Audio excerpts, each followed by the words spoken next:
assuntos internacionais. Ô, Jamil, boa noite para você. Bom demais te ver. Você está bem? Kennedy, boa noite, Toledo. Eu só não recebi a orientação sobre o figurino de preto, né? Você tá bem.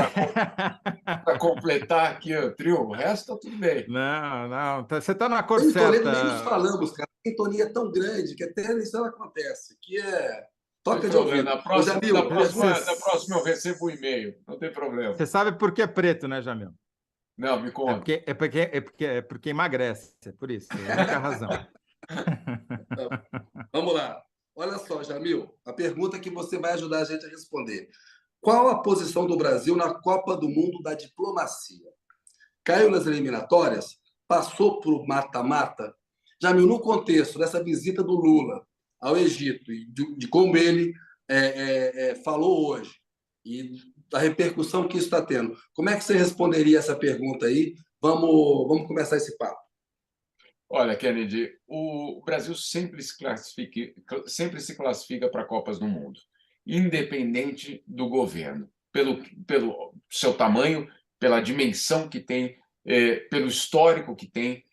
A grande diferença é que nas últimas Copas do Mundo, vamos imaginar que a Copa do Mundo acontece ou todos os anos. Nas últimas 4 Copas do Mundo, o que aconteceu é que o Brasil não passava da primeira fase. Fazia parte, porque faz parte, o Brasil não dá para você desviar do Brasil, isso não existe, né? Agora, o que fez o Brasil atuou de uma forma extremamente distante daquele protagonismo que sempre teve. Agora, é muito importante a gente lembrar uma coisa: o Brasil, sob Bolsonaro, não desapareceu do cenário internacional. Não foi isso que aconteceu. O que o Brasil fez foi usar o cenário internacional para desmontar as instituições, os consensos, os valores que existiam. O Brasil cumpria uma função muito clara para a extrema-direita mundial de desmontar. É algo muito parecido com o que a gente viu dentro do país, que é Ô, Jamil, usar a é o democracia projeto para Pária. desmontá-la. É o projeto Pária que o Ernesto Araújo quis Exato. executar. Ele executou com rigor o projeto, né? Transformar o Brasil em pária. Não, extremamente, um rigor muito grande, extremamente eficiente, porque, de fato, em apenas 4 anos, na verdade, 3 anos e meio, você viu uma destruição absoluta de tudo que tinha sido criado por décadas. Então, existe uma possibilidade real do Brasil voltar? Claro que existe. Agora, essa recostura, costurar isso de novo, restabelecer esses contatos, não vai acontecer da noite para o dia, a gente pode até conversar sobre isso. Mas o Brasil, agora na COP, mostrou que quer jogar e quer ir até a final.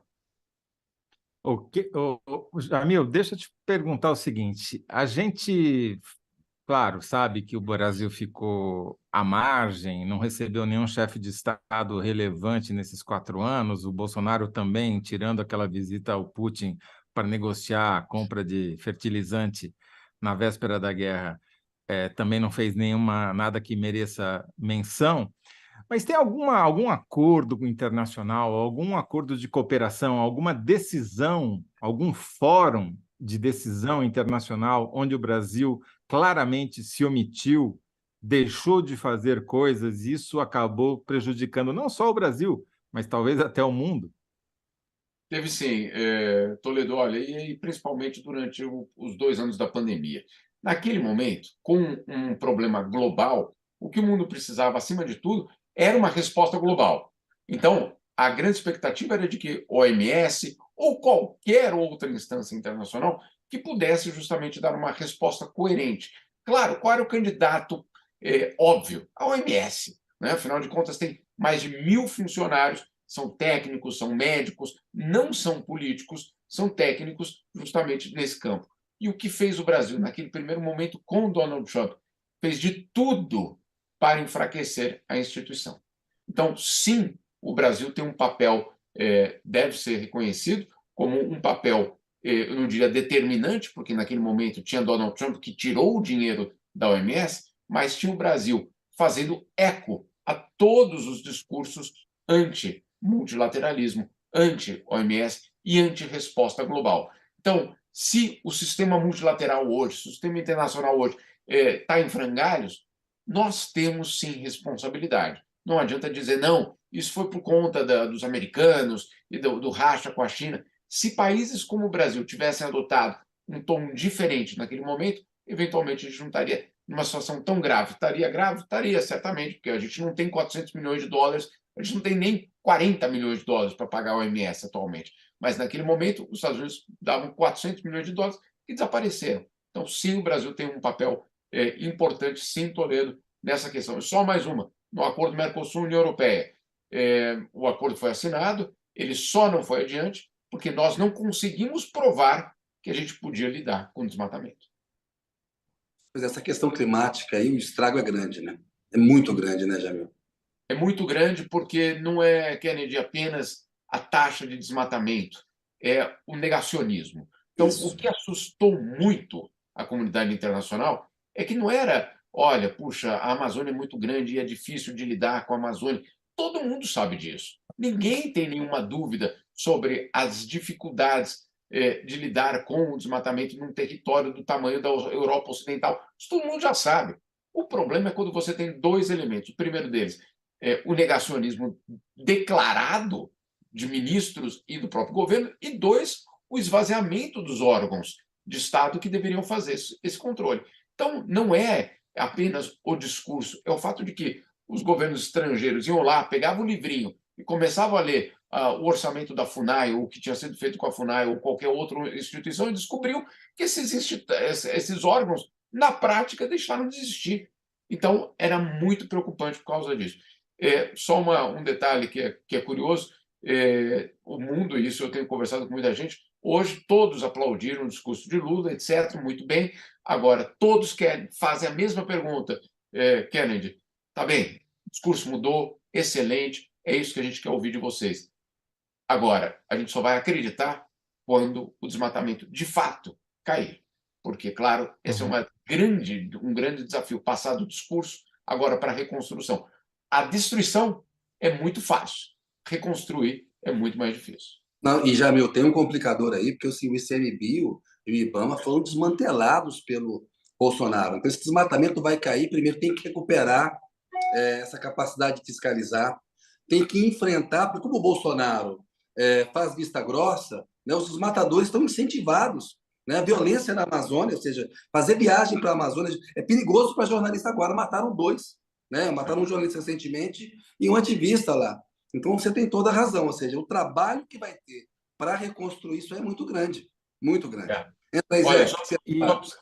desculpa. Não, que eu ia só agregar exatamente. Eu acho que essa questão do desmatamento, para mim, talvez seja a mais importante de todas, porque foi onde houve o maior retrocesso objetivo sobre todos os aspectos, né? Não só do ponto de vista da político, simbólico, mas também da questão climática, né? Quer dizer, o Brasil colaborou negativamente para piorar um problema que nós estamos longe de ser os principais causadores, né? Porque o hemisfério norte emite muito mais gases do efeito estufa do que o hemisfério sul, porém, a gente estava indo na direção correta e passamos a ir na direção contrária. Eu acho importante esclarecer o seguinte, quando o Lula assume, em 2003, primeiro mandato, a taxa de desmatamento era altíssima, era muito mais alta do que é hoje, né? Inclusive.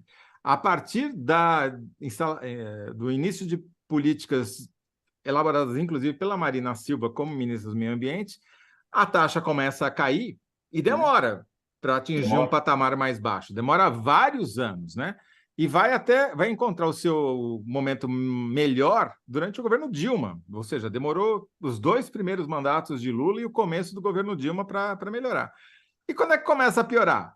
Quando a Dilma cai, né? E começa a piorar já no governo Temer e se acelera ainda mais durante o governo Bolsonaro. Agora, isso passa, obviamente, por você equipar o IBAMA, por você equipar a FUNAI, para você equipar o ICMBio, para você dar poder político e moral para esses órgãos enfrentarem o crime. Vamos lembrar, quem desmata a Amazônia é o crime organizado, não é o ribeirinho, né? É gente que mora em Brasília, em Manaus, em São Paulo, que financia esses crimes. Crimes de tráfico de madeira, tráfico de drogas, é tudo conjuminado lá, né?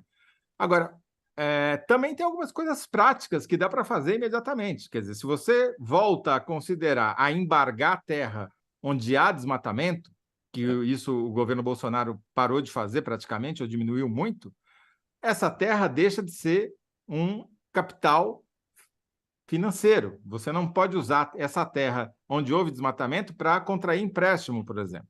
Não serve mais como garantia. E isso tem impacto imediato, entendeu? Então, vamos ver o que vem por aí. Agora, eu queria perguntar para você, Jamil, o seguinte: o que você destaca desse discurso do Lula que pode eventualmente ter, além do óbvio, né, de vamos melhorar, que também não é difícil, que talvez tenha tido algum efeito que ajude a gente a passar de fase na Copa do Mundo da diplomacia? Olha, ele foi, ao contrário do Lula que a gente conhece no Brasil, que fala de forma espontânea, claro, um orador espetacular, mas que não cumpre, nem sempre cumpre roteiro muito bem estabelecido de discurso. Vocês viram o discurso de hoje, ele leu o discurso quase inteiro. Por quê? Porque ali tinha um roteiro muito detalhado. Qual era o roteiro? Mandar uma mensagem positiva para os países ricos, dizendo: olha, estamos abertos a vocês, não abertos em termos de investimento, estamos abertos em termos de cooperação. Né? Não tem aquela a Amazônia é nossa, aqui ninguém entra, não teve essa. Né? Queremos colaborar. 2, queremos colocar a questão do desmatamento como prioridade máxima do governo. Então, ali para os ricos, ótimo. Para as democracias, mais um gol. Dizer que quer lutar contra a extrema-direita e o negacionismo. Então, para as democracias ocidentais, também um recado muito claro. Aí vem os recados para os países em desenvolvimento, que é o nosso, é o restante do nosso time, no fundo. Né? É ali que a gente vai encontrar um apoio suficiente para que o Brasil tenha um protagonismo. E aí o que ele faz? Fala em transferência de tecnologia para a África, fala na volta do projeto de integração na América Latina, fala numa reunião na Amazônia sobre entre os países da bacia amazônica, basicamente. Então, você coloca os emergentes, coloca os países em desenvolvimento na pauta, algo que não tinha acontecido no Brasil nos últimos anos. Então, você tem um Brasil que volta a dizer: eu quero falar com todo mundo de novo. E aí termina com um outro gol. O gol qual é? O de dizer que quer um mundo multipolar. O que quer dizer isso? Vamos traduzir isso.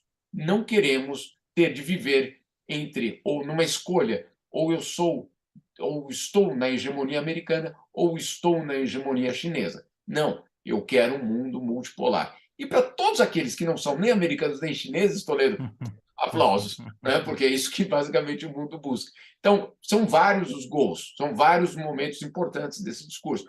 Não foi um discurso sobre o clima, foi um discurso de política externa, sobre a reinserção do Brasil no mundo, que basicamente está falando: olha só, pessoal, nós queremos voltar a sentar na mesa dos adultos, mas tem uma condição, e essa é a parte que talvez alguns podem ver, eu digo alguns aqui na Europa, eventualmente nos Estados Unidos, com alguma reticência. Ok, vamos salvar o planeta ao salvar a Amazônia, mas vocês vão ter de fazer a parte de vocês e fazer aquele cheque que vocês prometeram desde 2009 e que nada sai, porque é verdade, desde 2009... E é um ponto fundamental, né? É um ponto fundamental do financiamento. Fundamental. E ontem, o Lula teve com o John Kerry, que é o enviado especial para a Copa Americana, e teve com o representante chinês também. E isso. Falar que é um mundo multilateral é um recado bacana, porque o Brasil tem tamanho, né, Jamil, para ter um peso global nessa área ambiental, inclusive a área econômica. São 215 milhões de habitantes. O Bolsonaro abriu mão disso, ou seja, o Lula,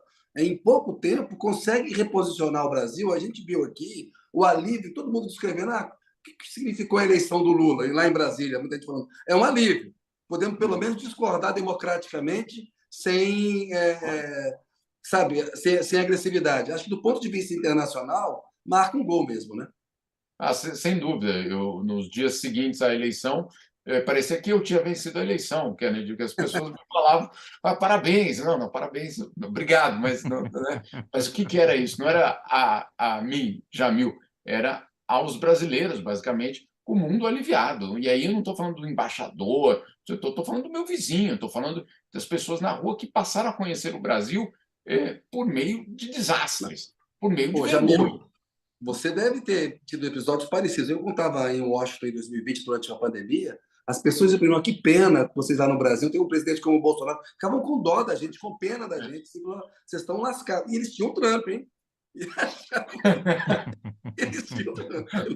Olha aqui, ó. Isso mesmo, Jamil, diz a Leila de Moraes. Jamil, sobre o coisa, o Brasil se manteve na pauta internacional, mas negativamente. Aquilo que o Jamil explicou para a gente. Ele, o Bolsonaro, né, destruiu a imagem do país e fez o jogo sujo da extrema-direita. A Leila, que está participando muito, quero agradecer a participação dela aqui. Ó. Jamil tocou em 2 pontos cruciais: negacionismo e desmatamento da política ambiental. Como pesquisador na área de desenvolvimento sustentável, realizei um estudo sobre isso com meu grupo de pesquisa. Bacana, ou seja, então, é isso aí, né? Voltar a discutir o que é importante, Zé e Jamil. Jamil, o Bolsonaro virou motivo de ofensa até na Europa, né? Eu estava vendo esses dias na Câmara Municipal, equivalente à Câmara Municipal de Madrid, não é isso? O governo regional de Madrid, o cara falando para a prefeita, o equivalente a presidente, né? Então, a senhora parece o Bolsonaro madrilenho, quer dizer, virou xingamento o Bolsonaro, é isso? Às vezes às vezes eu tento identificar se é ignorância, digo, dos europeus, se eles só pegaram aquela frase. Mas sabe o que tem acontecido? Isso aconteceu principalmente nos últimos anos, é que a gente saiu da página de política internacional. O Brasil não faz parte daquelas páginas do destino do planeta. Passou a fazer parte daquelas páginas dos absurdos, né? Aquele ali, cachorro morde dono, sabe? Dentro daquele... O dono morde o cachorro, né? Isso, também tem essa. Então, e aí, lá do Bolsonaro diz tal coisa. Então, a gente passou a fazer parte de uma outra editoria que, obviamente, teve um impacto horrível na credibilidade. Agora, vale lembrar que credibilidade não é eu sair aqui e ser abraçado, ou um brasileiro ir na Champs-Élysées e o pessoal levantar ele, parabéns, etc. Não, não é isso. Política externa é política pública. Você restabelecer a credibilidade não é para o embaixador ir lá e brindar com champanhe e ficar todo mundo feliz. Não, isso é para ser traduzido em investimento, em fluxo de turista, basicamente em desenvolvimento para o Brasil. Então, credibilidade não é uma coisa, uma ilusão, um nome, ganhar a Copa do Mundo. Não, não é isso. Credibilidade em política externa é você ter a capacidade de mostrar para o mundo que você é um parceiro confiável e que, portanto, pode vir investir, pode vir trazer o que você tiver de trazer para o nosso país, eventualmente até criar emprego. Então, política externa é política de desenvolvimento. Se você não entender isso, você vai achar que sim, não, mas eles estão ali preocupados, um bando de brasileiros no exterior preocupado com a imagem do Brasil no exterior. Não, não é isso. Jamil, você acompanha bem essa questão da negociação do acordo entre a União Europeia e o Mercosul. Tem toda essa questão de o Brasil voltar a ter credenciais na política ambiental para destravar isso. Mas, durante a campanha, o Lula disse que quer rediscutir alguns pontos que foram negociados pelo Temer. Ele acha que precisa de mais acesso ao mercado europeu, né, abertura para a nossa exportação agrícola, enfim. Quais são os entraves? Dá uma explicada para a gente, Jamil, se você acha que com o Lula isso destrava ou vai ter que ter uma rodada aí para dar um ajuste. Kennedy, eu acompanho essa negociação desde 1999, quando Chirac e Fernando Henrique, no Rio de Janeiro, lançaram esse projeto. Então, assim, eu posso falar, podemos falar não vou falar por 1 hora sobre isso, mas só para resumir, depois de muito tempo de negociação, em 2006, Amorim, em Portugal, com Pascal Lamy, que era o chefe dos negociadores europeus, a negociação colapsa. Por que ela colapsa? Porque o que os europeus ofereciam de cotas para exportação de carne e açúcar do Brasil eram insignificantes, dentro do ponto de vista do Brasil. Muito bem, a negociação fica ali parada por vários anos, tenta ser retomada, não consegue, vai e volta, vai e volta. De repente, chega no Temer, o Temer quer acelerar e quem conclui? Ernesto Araújo. E naquele dia, foi em junho, se eu não me engano, de 2019, o Brasil anuncia, então, fechamos o acordo. Nossa pergunta de jornalista: quanto ficou para a cota de açúcar de carne? Depois a gente conversa. Não, como depois a gente conversa? Esse é o principal elemento. Esse é o ponto do acordo. Não, mas fechamos, fiquem tranquilos, fechamos. Quando os números são publicados, a gente descobre que o Brasil negociou um valor inferior que em 2006, o Brasil já tinha dito não. Ou seja, a gente fechou um acordo menor, só para fechar, só para falar, chegar em casa e falar, temos aqui um acordo. Muito bem. Agora, por que o Lula e o Amorim agora também estão falando em reavaliar? Que esse acordo, do jeito que está, ele simplesmente bloqueia, no fundo, ele limita as exportações e não amplia exatamente as Não é bom para o Mercosul. Como está hoje, não é bom para o Mercosul, é isso? Não, e é um bom momento para renegociar, né, Jamil? Porque por conta da seca na Europa, a produção de beterraba, parece que a piada que estão me contando é que a beterraba está parecendo cenoura, É de tão isso mesmo. fininha que ela está, né? E vai faltar açúcar na Europa, né? Vamos lembrar, o açúcar na Europa é produção de beterraba, o custo é muitas vezes maior que o açúcar brasileiro, mas tem reserva de mercado, não deixa entrar o açúcar brasileiro lá. Que você acha que tende a acontecer diante dessa situação de mercado? O preço do açúcar está acima de 20 dólares. Tá, não, olha, Toledo, é curioso, porque antes da guerra na Ucrânia, tinha uma pressa gigantesca da União Europeia por fechar o acordo com o Mercosul, quer dizer, fazer ele valer, porque eles sabiam que, eventualmente, o Amorim e o Lula poderiam dizer, opa, isso aqui é uma fraude, né? Vamos reavaliar isso aqui. Por quê? Porque do lado deles estava muito bem, eles não tinham cedido muito e, ao mesmo tempo, tinham garantido acesso ao mercado do Mercosul para os produtos industriais deles. Então, era um acordo para os europeus feito. Vamos nessa. Né? Eles tiveram até de falar para os governos europeus, gente, para de criticar esse acordo, porque, no fundo, é para nós, ele está valendo para nós. Isso até a guerra na Ucrânia. Quando a guerra na Ucrânia começa e todos esses problemas começam, isso tudo é reaberto. Agora, se ele for reaberto, eu não vejo uma possibilidade de que ele simplesmente seja negociado em 6 meses. Eu acho que vai ser uma negociação um pouco mais profunda. Mas com um detalhe curioso, dos dois lados. Do Brasil, porque isso Lula falou numa coluna que ele publicou no Le Monde, na França, há algumas semanas, e da parte dos europeus. Há um enorme interesse em fechar esse acordo por 2 elementos. O primeiro é da parte dos europeus, frear o avanço da China na América do Sul. Então, ali tem uma questão estratégica. E do lado do Brasil, algo que o Lula disse hoje, criar um mundo multipolar. Para você criar um mundo multipolar, você vai ter que fazer aliança com aqueles que não fazem parte nem da hegemonia americana e nem da hegemonia chinesa. E aí, claro, a aliança natural é entre a Europa e a América do Sul. E o Lula tem um trânsito danado com a França, Macron e com a Alemanha, né? Os 2 principais países para poder fechar. É legal esse bastidor teu aí.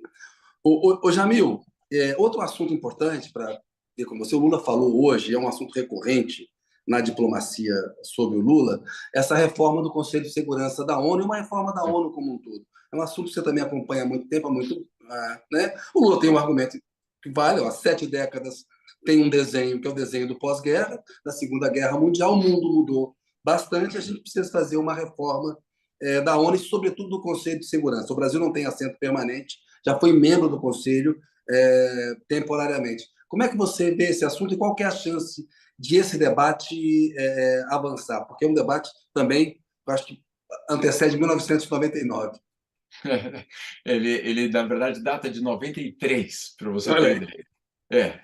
Pelo Isso o Jamil leu nos livros, né? Porque não é possível que o Jamil, com essa cara aí, estivesse cobrindo em 93. Não, cobri não. 99 eu já cobria, mas 93 eu estava ainda vendo o São Paulo ganhar Copa de Clubes, coisas que a gente não ganha mais. Mas, enfim, não vou mudar de assunto. Em 93, o que acontece? Bom, tinha acabado de terminar a Guerra Fria, e aí o mundo começa a pensar numa redefinição dos atores internacionais, das fronteiras, dos blocos, etc. E aí entra o debate. E esse Conselho de Segurança? Né? Esse Conselho de Segurança que reflete, como o Lula falou hoje, reflete o mundo pós-Segunda Guerra Mundial. Ali estão os vitoriosos, ponto final. É só isso, é só isso. Então, ok, o processo começa ali com vários debates. Como seria um novo conselho? Com um país por continente, se for um país por continente, que país? Né? Como é que você define na África quem vai representar? Você, na América Latina, você tinha uma concorrência muito real entre México, Brasil e Argentina naquele momento. Hoje, talvez não seria exatamente essa mesma concorrência. Enfim, muito debate. E aí, o que faz o Brasil, de uma forma, eu diria, muito inteligente, faz uma aliança com quem? Com a Alemanha, com o Japão e com a Índia. Os quatro, basicamente, formam esse bloco. A Índia dizendo: eu sou a maior população do mundo daqui a alguns anos, eu sou uma potência regional, preciso ter um lugar ali. O Japão, a mesma coisa, eu sou a segunda, terceira maior economia do mundo naquele momento. A Alemanha não tinha nem como você falar, não, você não tem argumento. Eu sou a maior economia da Europa, eu estou vendo a França, que fica me pedindo dinheiro emprestado, dia sim, dia não, ela sentar no Conselho de Segurança e eu não. Enfim. E Japão e Alemanha grandes perdedores da Segunda Guerra também, né? Exatamente. Então, o Brasil faz essa aliança e ela começa a ter algum tipo de tração. Aí o problema, a China, membro do Conselho, dizer: não, eu aceito o Brasil, mas eu não aceito o Japão. Aí você tem os americanos dizendo: não, eu aceito tal, mas eu não aceito o outro. Esse processo ficou parado. Agora, o que é que acontece neste momento? Neste momento, o Conselho de Segurança está esgotado. Está esgotado. Ele não serve para o propósito que ele foi criado, que é garantir a paz no mundo.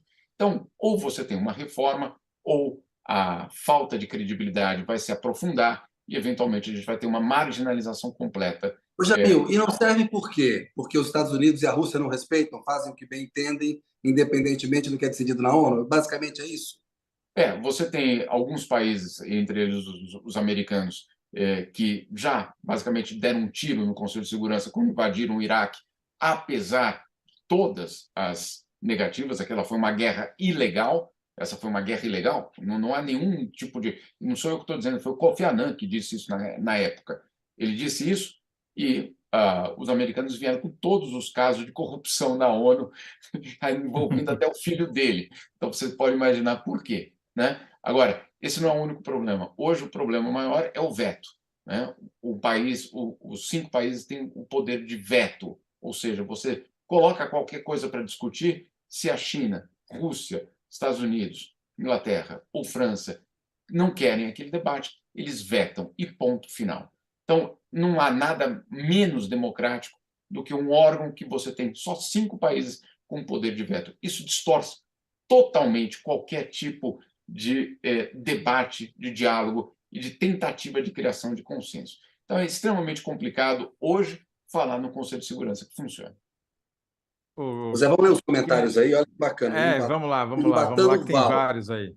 Obrigado pelas informações com embasamento. A verdade superando todas as mentiras responsáveis pela polaridade. Obrigado aí, Urubatã. A gente procura fazer um negócio de nível aqui, discutir com o Jamil bastante coisa bacana, em alto nível, e a Leila de Moraes. O discurso do Lula foi impecável. Pedro Thanos. Qual a chance de o Bolsonaro ser julgado no Tribunal de Haia? Isso aí é tapando para manga, né, Jamil? Neiva Cruz. Fazer outro programa, só para responder essa pergunta. Aí. O Jamil vai ter que voltar, cara, para responder essa pergunta aí. Não, ele vai. O Jamil já está convocado aqui. Neiva Cruz. Caso o Lula já tivesse tomado posse, o discurso seria diferente? Não, o Lula está com um discurso coerente sobre a área ambiental. Seria o mesmo discurso, né? Seria o mesmo discurso. Né? Bacana, Zé. Vamos. Eu tenho. A gente precisa encerrar, porque está dando nosso tempo aqui, mas eu não ia deixar o Jamil ir embora sem saber se ele ficou com medo de a OTAN declarar guerra à Rússia por conta do míssil ucraniano que matou os fazendeiros na Polônia. Hoje a gente está rindo, mas ontem foi um dia muito tenso aqui. Viu? Vou te dizer, Toledo, ontem inclusive, estava tendo uma reunião na ONU que era engraçado, porque as pessoas falam: vocês perceberam que até andar eles estão andando mais pesado, né? Os embaixadores, etc.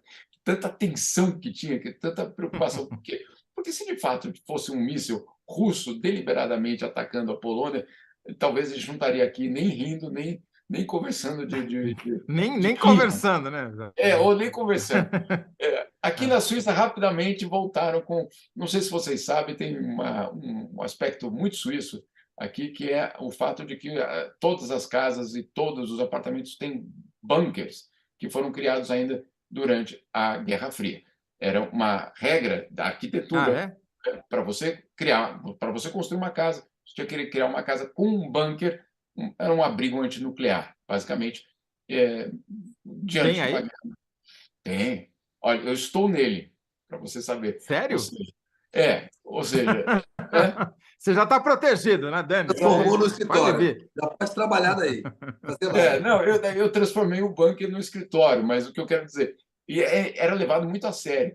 E aí todo mundo, desde ontem, a brincadeira aqui puxa, vou ter que tirar a minha esteira do bunker, né? Porque, enfim, é dramático. Tirar a esteira e Dramático. trazer a geladeira, né? Exato, exato. No fundo, é muito dramático a gente estar falando de novo de ameaças nucleares, de uma guerra que redefine fronteiras, que redefine o mapa do mundo hoje. É dramático. Zé, vamos ter que Bom, encerrar o Jamil. programa, cara. Agradecer, uma hora com o desejar Jamil boa sorte ao Jamil, esperar que ele não precise reformular o escritório dele, retransformá-lo em bunker, né? Tão cedo. Tomara. E dizer que já está convocado, Jamil, vamos pedir para você vir nos ajudar aqui com frequência. Sempre que quiser, Toledo. Kennedy. E respondeu bem a pergunta do terceiro bloco, né? Vamos lá. A pergunta, deixa eu achar ela aqui. Eu me perco nesse zap nosso. Do Tribunal Qual a posição Penal do Brasil na Copa do Mundo da diplomacia? Exato. Olha, temos enorme chance de chegar até a final, isso sem dúvida nenhuma. Agora, a questão, insisto, é fazer o dever de casa. Voltando no futebol, é saber o básico, né? Ensaiar a jogada, tocar, etc. Porque se a gente não fizer a lição de casa, se a gente não reduzir o desmatamento de uma forma rápida e mostrar credibilidade, não adianta percorrer o mundo com discursos. Isso não vai ser suficiente. Boa. Beleza. Então, Zé. Muitas chances de chegar à final. Tá aí a resposta do Jamil. Muito bom. Boa. Zé, a enquete, você ganhou. As jogadas. A enquete, você ganhou, deu 70%. Se treinar direitinho. Se treinar, se fizer o dever de casa. Beleza. Boa. Jamil, quero te agradecer muito, velho, por ter participado aqui com a gente. É sempre um prazer estar com você. A gente sempre aprende muito, qualifica sempre o debate. Um grande abraço para você, velho. Obrigado por ter vindo a gente aí. Quantas horas a mais na Suíça? Que horas já são aí? Aqui 8 da noite é o quê? Então, aqui já falta um dia a menos para acabar o governo Bolsonaro. Você sempre na frente. O governo já acabou, né? É só o mandato, porque o governo... É verdade. Eu falei assim, foi força de expressão, perdão. Certo. Beleza. Valeu, velho. Abração, viu? Um abraço. Obrigado, Jamil. Tchau, tchau. Zé, olha só, você ganhou mais uma vez a enquete. Você está invicto, né, Zé? Você não perdeu nenhuma ainda, né, cara? Estamos invictos. Olha, o trabalho do Carlos e da Arquimedes está sendo primoroso. Toledão, 70%, público, 29%, entendeu? Sonic Plays, vocês são muito legais.